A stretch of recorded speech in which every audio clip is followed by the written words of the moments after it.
My name is, at some point in life, everyone has felt or known someone who has been tongue-tied or at a loss of words. Either to make one laugh or to build suspense to gain someone's attention. We admire the people who present confidence and devotion in their conversations. Many people would assume the art of conversation is a talent, while others agree that it is an act of consistency and training. Many times in schools, teachers feel chatterboxes are inadequate or disinterest in learning. In fact, teachers are oblivious of the pros of being a chatterbox. Chatterboxes have the ability to monopolize any conversation and become so proficient, this disadvantage once in school turns into an asset in the real world. My name is Logan Norton, and I'll be informing you on how to improve your conversational skills.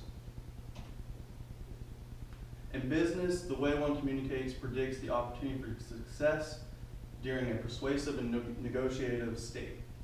These conversational tools are an asset not only for concerns, but also for personal interactions during their day-to-day lives. Where is the credibility? They're a part of my life. I personally know people who are chatterbox can monopolize any conversation to gain the listener's attention while also their interest. Each has their own unique style. One could be a comedic and the other could be more scientific. They all manage to gain anyone's attention. From developing a successful career to interacting casually with someone, improving your conversational skills is vital to one's overall individual growth. First, I will be discussing the eloquence of a chatterbox. Second, I'll be discussing conversational mistakes. And finally, the tools to improve your conversational skills.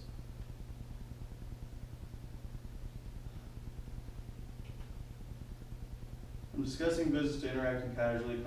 Conversing with others is one of the most important skills, if not the most important skills one should acquire, was said by a speech guru.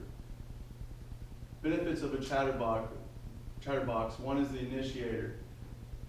They're the ones that can make the conversation go. They're willing to step in and discuss anything that's going on, depending on if there's a pause, if a break, or if anyone is in an awkward position, they're there to step in and take over. They're automatic. They have no reason to be at a pause or to be disinterested in any sort of subject. They're also icebreakers. They can at any moment step in during any transition where people feel awkward or they're not really in a position where they can discuss anything. They're there to start a whole new conversation. Traits that they acquire are social, they're confident, they hold more eye contact, and they express emotion in body language that portrays to a positive manner. Now that I've discussed the fluency of a chatterbox, I will now discuss the mistakes one makes who lack conversational skills. Self-improvement has the ability to take you farther than anywhere you could have imagined. This was stated by Positive Blog.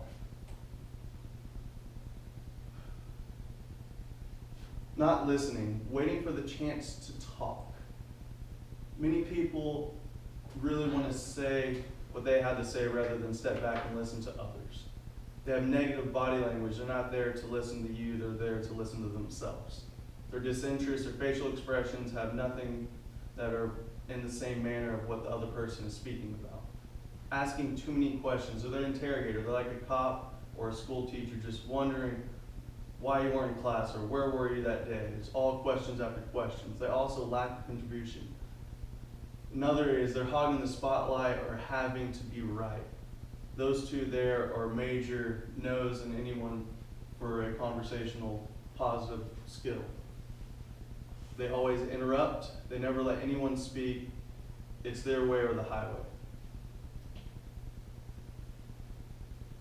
Not tapping into your potential has the ability to do just as much harm as good. Now that we have discussed certain traits that one should not perform during a conversation, let's look at how to improve your own conversational skills. Get out of autopilot. Carefully listen to what others have to say before you speak. Ask open-ended questions, ones that don't end with a yes or a no. Ask to repeat what they say if you do not hear what they have said.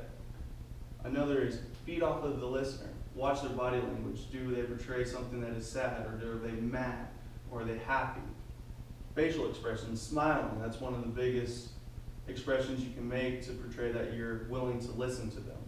And who's interested. If you can look around, you can see if your conversation is getting dull or boring as looking around as it is now.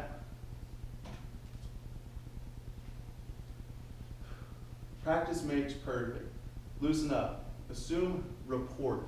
This is, if you don't know the person, act like you already know them. Be friends with them. It'll help kind of loosen everything up and not have to really stress on meeting someone that you don't know. For instance, if there's a girl you really want to talk to who you've never spoken to, act like they're your friend. Smile, be happy rather than be nervous and scared.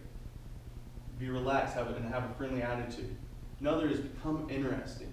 Read articles in newspapers, something that you can bring something that's relative up to topic if there's nothing else to speak about. Watch TV shows, any type of comedy to suspense, anything that is related to the area. And then be a comedian. Everyone loves people who can laugh. Discuss your surroundings, anything out of the norm.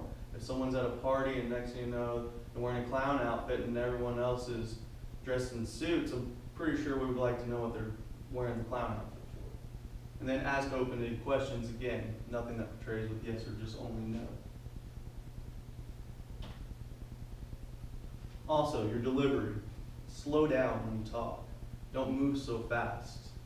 Speak up. If there's something you want to say it. Use pauses. Don't have ums and don't stutter and try to stay fluent with your words.